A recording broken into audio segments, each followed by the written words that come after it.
Senhoras e senhores telespectadores da TV Otimista, senhoras e senhores internautas do blog do Edson Silva, estamos começando agora o nosso programa dizendo que a disputa no Supremo Tribunal Federal entre o estado do Piauí e o Ceará, envolvendo vários municípios da Serra da Ibiapaba, é destaque na edição de hoje do jornal O Estado de São Paulo.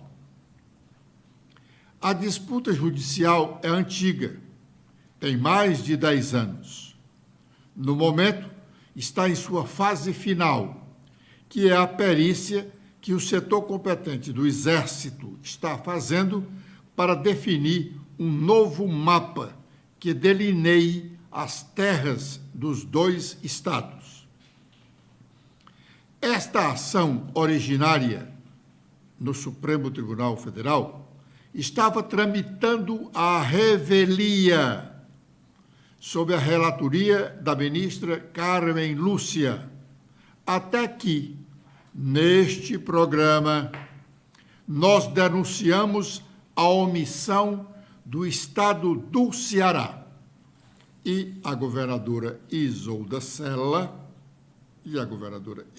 Sela tomou as primeiras providências, embora tardiamente, mas importantes. Esta ação originária foi proposta pelo governo do estado do Piauí depois de várias tentativas de acordo com o governo do estado do Ceará para estabelecer uma nova divisão de área. O Piauí diz que suas terras foram invadidas por ao menos 13 municípios da região da Ibiapaba. E ele quer esses pedaços de terras. Ganhando a ação, vários cearenses terão que residir no estado do Piauí, sem mudar de casa. A casa dele é que vai deixar de ser do estado do Ceará para ser do estado do Piauí. A omissão do governo do Ceará vem de longas datas. A primeira tentativa de acordo do governo do Piauí com o do Ceará, o Ceará ainda era governado no início da década de 1980 pelo governador Gonzaga Mota. De lá vieram tantos outros governadores, Tasso, Ciro, Tasso, Ciro, Lúcio, Tasso novamente, Ciro Gomes, ou melhor, Cid Gomes, Camilo Santana e Isolda Sela. A Isolda foi a única que tomou algumas providências provocada aqui pelo nosso programa. E, a partir daí, da nossa provocação, várias matérias nos meios de comunicação do Ceará e nacional têm sido veiculadas, como esta que está sendo veiculada hoje no jornal O Estado de São Paulo. Amanda. Olá, Edson, olá, internautas do blog Edson Silva. O Estadão destaca que disputa que envolve STF e Exército pode fazer com que 25 mil pessoas mudem de estado. Cearense desde que nasceu há 34 anos na cidade de Tianguá, a professora Renata da Silva Passos não quer nem pensar na possibilidade de mudar o seu estado de origem. Sou cearense da Gema, cresci, estudo e trabalho na mesma cidade onde nasci e espero que isso nunca mude, porque será difícil de aceitar, disse ela. Como Renata, 25 mil moradores de 13 municípios do Ceará podem, do dia para a noite, se tornarem cidadãos do Piauí. O governo piauiense questionou o Supremo Tribunal Federal as divisas entre os dois estados, alegando que o Ceará invadiu no passado as terras que seriam do Piauí. A ministra Carmen Lúcia solicitou ao Exército perícia na região para decidir a quem pertencem as terras, que têm reservas naturais e extensas áreas de plantio com grande potencial para o agronegócio. Ainda não há data para o julgamento, mas se a decisão for favorável, os moradores cearenses dessas áreas passam a ser piauienses. Eles não sairão do lugar onde estão. O que pode mudar é a divisa dos estados. A ação, que foi movida em 2011 pelo Piauí, traz à tona um litígio pelo território que se arrasta desde 1720. As duas unidades da federação disputam cerca de 3.000 quilômetros quadrados nas terras da Ibiapaba, a divisa natural entre elas. Dos ex-governadores do Ceará, o mais omisso nessa questão foi o Camilo Santana. Camilo Santana foi governador do Ceará durante 8 anos. E, durante o mesmo período, 8 anos, era governador do estado do Piauí o hoje ministro Wellington Dias, companheiro, correligionário, petista de Camilo Santana. E os dois, principalmente Camilo, foram incapazes de fazer um acordo para acabar com essa questão que vem tirando o sono de muitos cearenses que moram em municípios da região da Ibiapaba. A defesa do governo do Ceará de que as terras são suas é fraca, muito fraca. Vai lá para o apelo de que as pessoas já moram lá há muito tempo. Não tem nada disso. As pessoas vão continuar morando no mesmo lugar. Só deixarão de ser cearenses, ou melhor, só deixarão de morar no estado do Ceará para morar no estado do Piauí, embora continuem sendo naturais do estado do Ceará. O Exército está na fase de conclusão da perícia. A perícia vai dirimir toda a dúvida, vai dizer qual é o traçado real da área que divide os dois estados, Ceará e Piauí. Agora é o momento de sabermos quais as nossas manchetes. Letícia. Olá, Edson. Olá a todos que acompanham o nosso programa desta sexta-feira. Com as atualizações feitas no nosso blog, temos que o relatório do Plano Plurianual pode ser votado na Comissão Mista de Orçamento do Senado Federal na próxima semana. No projeto enviado pelo Executivo, as ações governamentais estão incluídas em 88 programas finalísticos com valores globais, objetivos e indicadores. O valor estimado para os programas nos próximos 4 anos é de cerca de 13 trilhões de reais. A oposição aqui em Fortaleza critica a ausência de fortalezenses entre os beneficiários do programa Vai e Vem. De acordo com essa matéria, o benefício será dado a todos os moradores da região metropolitana, com exceção daqueles que residem na capital cearense. A justificativa é de que a maioria dos deslocamentos se dão de municípios vizinhos para Fortaleza e não ao contrário. A oposição, porém, quer mudar esse entendimento em discussão nas comissões técnicas. Também temos que opositores na Assembleia cobram eficiência na gestão da saúde pública no Estado. Segundo a parlamentar doutora Silvana, um requerimento foi apresentado neste mês, sugerindo ao governo do Estado que realize auditorias em hospitais aqui do Ceará para definir a necessidade de permanência de pacientes nos equipamentos de saúde, conforme informou a casos de pacientes internados há mais de 4 meses sem qualquer justificativa. Também temos que Danilo Forte anuncia votação do relatório final da LDO. Segundo o deputado cearense, o relatório final deve ser apresentado na próxima terça, dia 21, para discussão de votação. E até lá será montado um grupo de trabalho para analisar as propostas dos parlamentares e decidir sobre a necessidade de outras emendas por parte do governo. Agora com os destaques nacionais, iniciando pelo Estadão, a principal manchete é sobre contas públicas. Fala sobre Haddad, que ganhou a batalha do déficit zero, mas a guerra continua e é contra Lula e o PT. O ministro da Fazenda tem apoio no Congresso para garantir mecanismos de arrecadação, mas tem um lado do governo que quer gastar. Em destaque agora do Globo, temos em principal manchete sobre Estado eficiente. Gasto com programas como Bolsa Família chega a 11% do BIP e tem como aplicar os recursos. Também temos sobre rombo de estatais, empresas que precisam do Tesouro Nacional para fechar as suas contas. E os destaques da Folha de São Paulo é que Arthur Lira, presidente da Câmara, obtém reintegração de posse em área de Pernambuco, que nunca declarou a justiça eleitoral. A fazenda do presidente da Câmara era ocupada por poceiros e também o deputado afirma declarar esse patrimônio. E temos sobre consciência negra sobre o feriado bancário. Veja em quais estados e capitais a data é comemorada na próxima segunda-feira, dia 20, uma data que pode entrar no calendário nacional. Muito bem. Agora é o momento de fazermos o nosso primeiro intervalo. E já estaremos de volta com a sequência do nosso programa.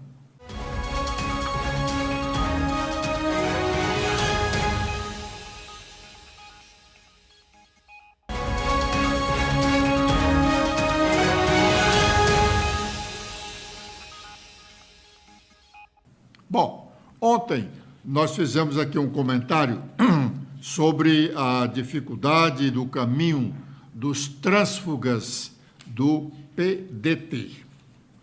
Hoje, o jornal O Globo, a edição impressa do jornal O Globo, tem uma longa matéria em que fala mais ou menos daquilo que eu falei ontem, por incrível que pareça.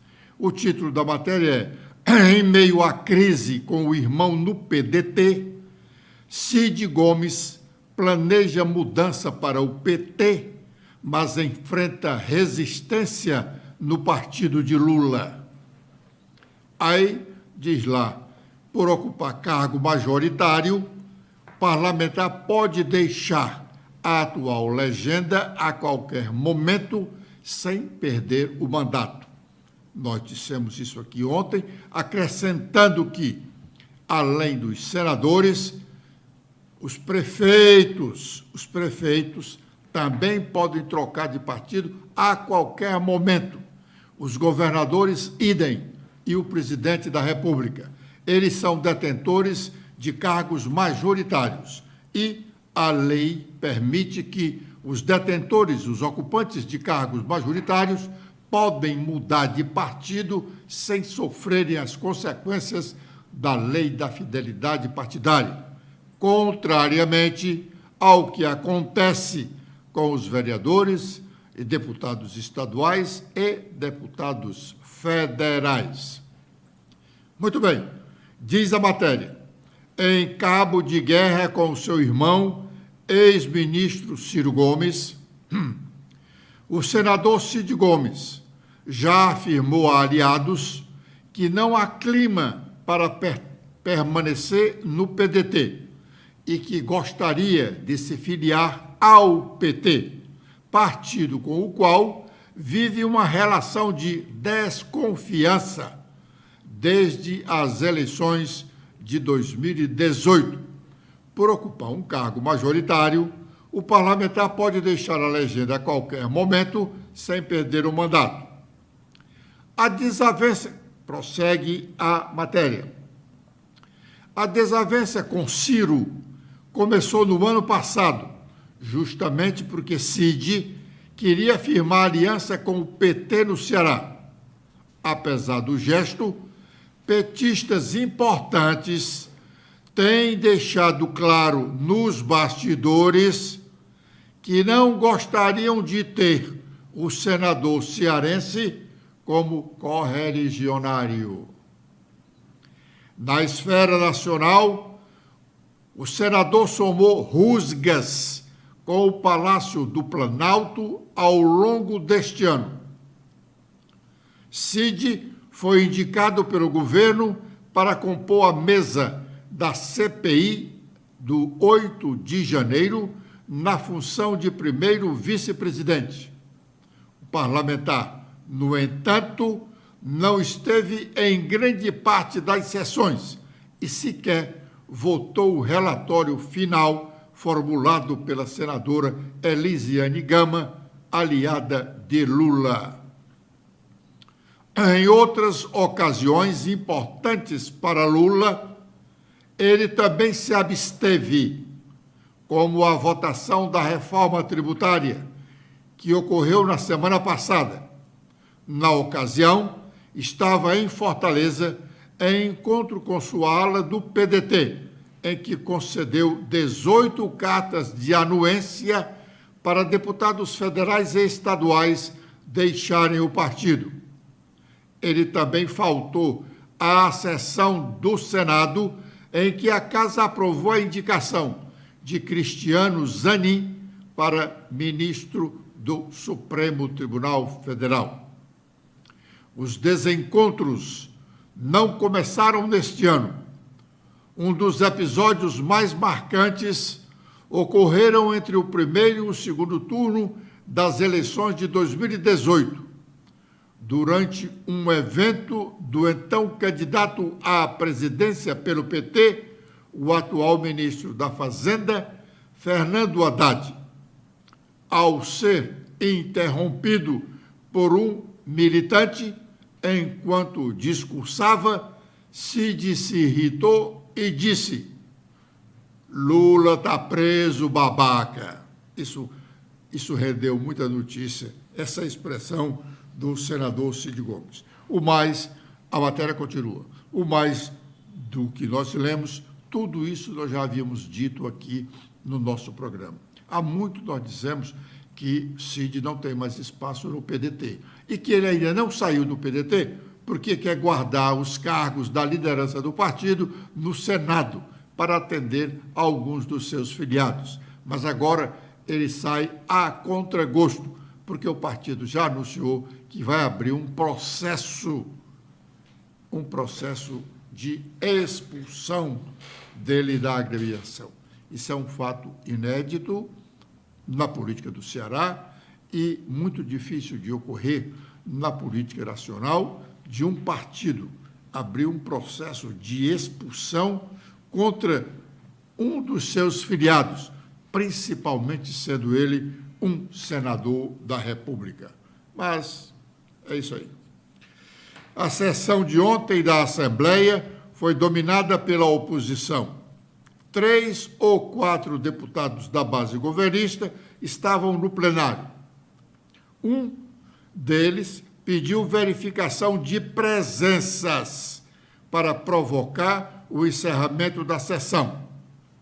A deputada Lia Gomes, do PDT governista, era uma das presentes, mas quando houve o pedido de verificação de presenças, ela saiu de fininho do plenário para permitir o encerramento da sessão e cercear o espaço da oposição.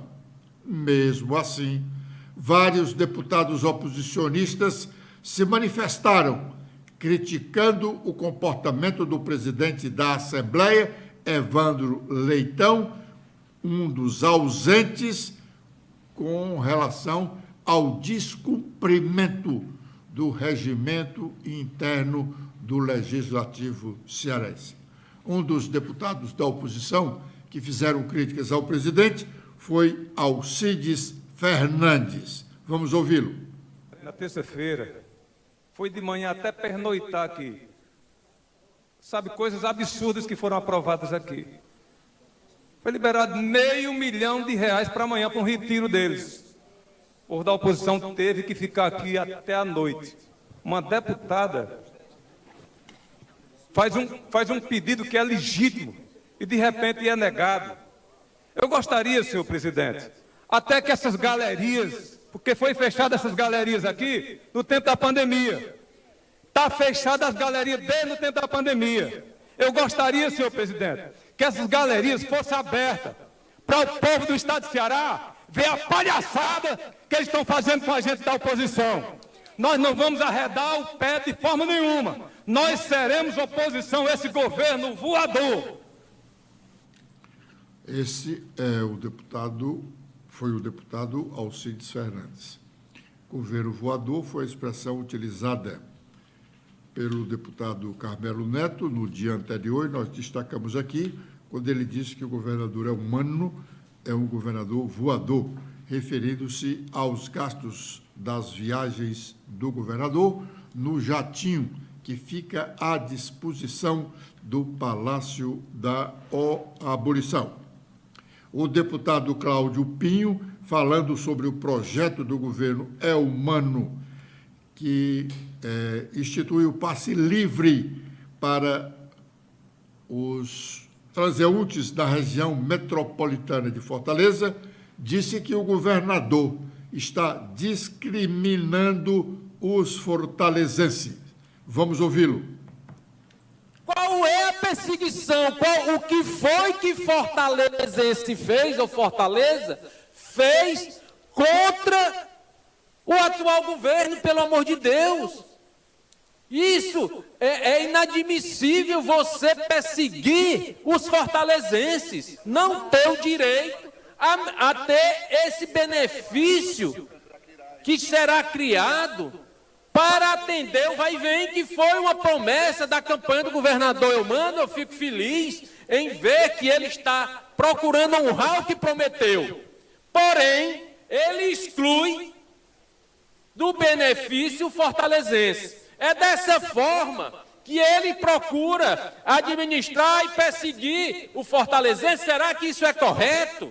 E agora o meu antecessor mesmo diz, a obrigação da alta complexidade, eu já vim a esta tribuna e falei, a obrigação da alta complexidade é do governo federal, é do governo estadual, a obrigação municipal, deputado, a obrigação do município é com a atenção básica, mas o repasse vem diminuindo. Essa questão da oncologia, porque o valor que Fortaleza paga dá 133 milhões de reais, Fortaleza recebe 86. Qual é o aporte que o governo estadual faz? Não deixar de briga política, porque quem sofre com a saúde, ou melhor, com a falta de saúde, quem está fazendo o tratamento contra o câncer, é que está sofrendo, pessoal. Vamos dar as mãos, os braços, para que a gente possa realmente atender a demanda da população. Eu iniciei o assunto pela questão do vai e vem, e o vai e vem será discutido nesta casa. O vai e vem terá que ter a votação de todos nós parlamentares. E esta casa será que, mais uma vez, vai se omitir de trabalhar para tentar aprovar a inclusão do fortalezense, vai ficar fora do benefício.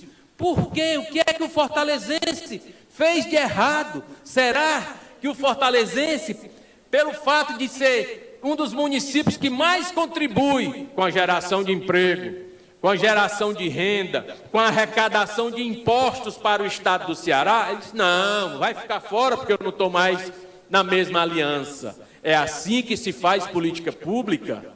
É assim que quer realmente um Ceará desenvolvido, uma população que possa realmente receber os seus benefícios, principalmente os mais carentes? Nós estamos ouvindo aí o deputado Cláudio Pinho, que já fez mais de um pronunciamento sobre essa questão do projeto de vai e vem, destacando realmente a exclusão do fortalezense no benefício que o governo do Estado propõe conceder. Agora é o momento de fazermos o nosso segundo intervalo e já estaremos de volta com a última parte do nosso programa.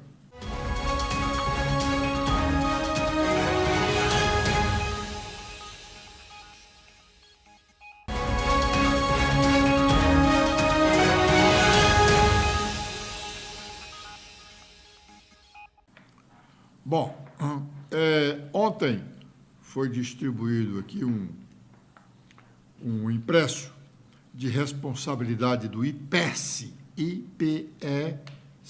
É um órgão do governo do Estado do Ceará, portanto, com bastante credibilidade. Ele é o boletim que trata do comportamento das principais receitas do governo do Ceará no quarto bimestre.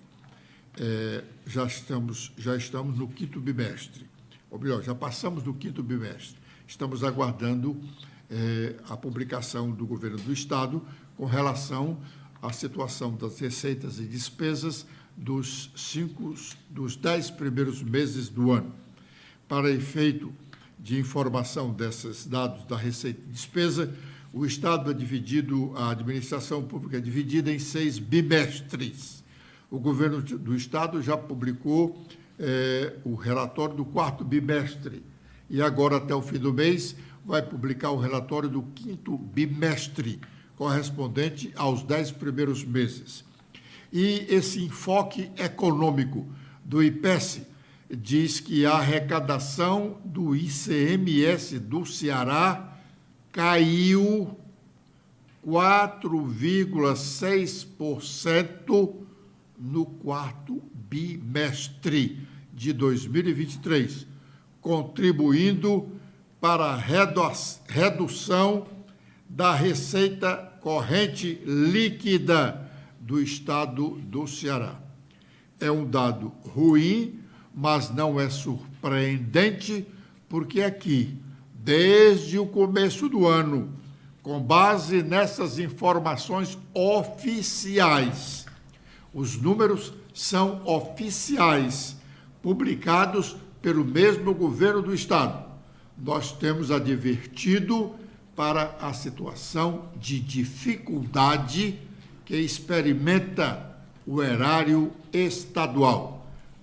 É bom que os cearenses, não apenas os políticos que estão no governo ou de oposição ao governo, mas as lideranças desse estado, empresariais, de ordem social diversa, atentem para essa questão e comecem a ajudar o governo.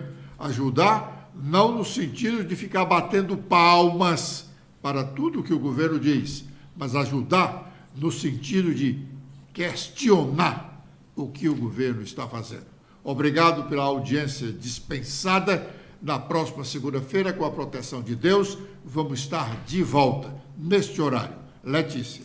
Eu também faço meus agradecimentos a todos que acompanharam o nosso programa de hoje. Tenham todos um ótimo final de semana.